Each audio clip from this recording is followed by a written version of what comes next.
Okay, let's take a look at where we can go to find more WordPress plugins. And there are literally thousands of plugins that are available. It's a little bit overwhelming, as a matter of fact, because it's hard to know what plugins to use and what plugins you'll want to try out on your blog. A lot of times what I'll do is I'll install a plugin and I'll activate it and I'll mess around with it a little bit, and if I don't like it, then I'll deactivate it and I'll go and find a plugin that will possibly give me a similar result. So there's going to be a certain level of experimentation that happens here with you. And what I've done here is I've gone to WordPress.org's plugin directory.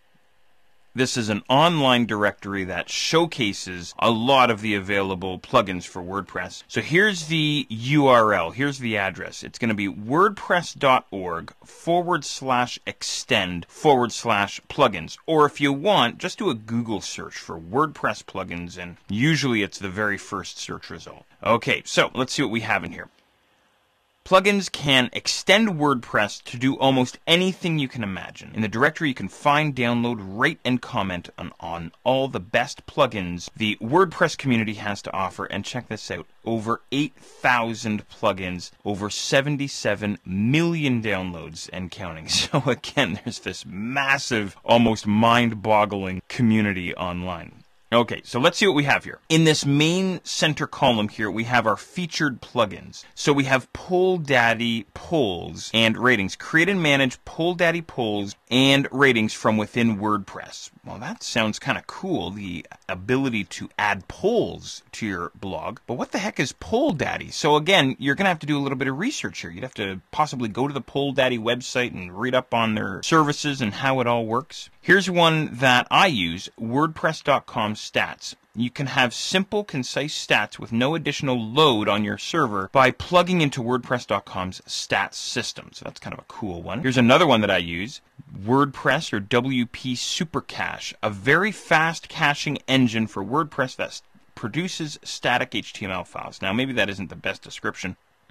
Essentially what it does is it speeds up the performance of your WordPress blog, and I'm all about performance. So the idea here is you come in, you start to read up on these guys, and you go, hey, Jeff was talking about that WP Supercache. I want to know more about that. So I'm going to click on it, and that takes me into the plugin screen. Now let me just move over a little bit here. And let's see here, what do we have? Well, we've got a further description here. There's our author. This plugin generates static HTML files from your dynamic WordPress blog. Static files will be served to the vast majority of your users, but because a user's details are displayed in the comment, and so on and so on, you can read through this here and get an idea of what it does and how it's going to function. And across the top here, usually they'll have some links here. So that was the description tab. Installation. How the heck do we install this guy? Well, there's two ways to go about installing your plugins. You can install them manually, or you can have WordPress automatically install them. And we'll talk about installing plugins in just a moment. But here's our installation steps. And each plugin has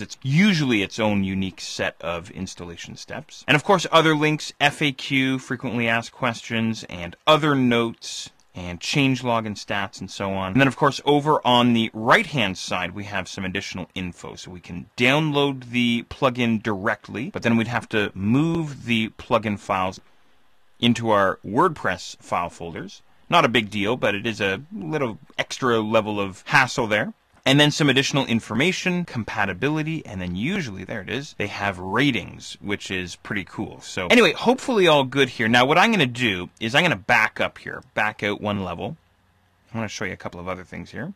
I'll back up more than one level, all the way out to the directory main page. There we are, that's what I was after. Back here. Okay, now I want to show you a couple of other things too, and I hope I don't overwhelm you here. Over on your right-hand side, you're going to see some additional lists, and my lists aren't showing up. My lists, as a matter of fact, are all the way down at the bottom of my page. What we have is most popular, newest plugins, and recently updated. So again, it's just another way of organizing the plugins. So here's one that I use as well. All-in-one SEO pack, that's for search engine optimization. There's your WordPress.com stats. Contact Form 7 for creating contact forms. WordPress Touch iPhone theme. Pretty darn cool. Anyway, you can get into all this. There's another one I use, by the way, Google XML Sitemaps. So anyway, there it is. And of course, newest plugins and recently updated. Now, to get even further into this, here's something else that we can do. We can search for our plugins. If you wanted to find a plugin that would handle Flash video, you could do a search for FLV, for example, and see what sorts of results come up, right?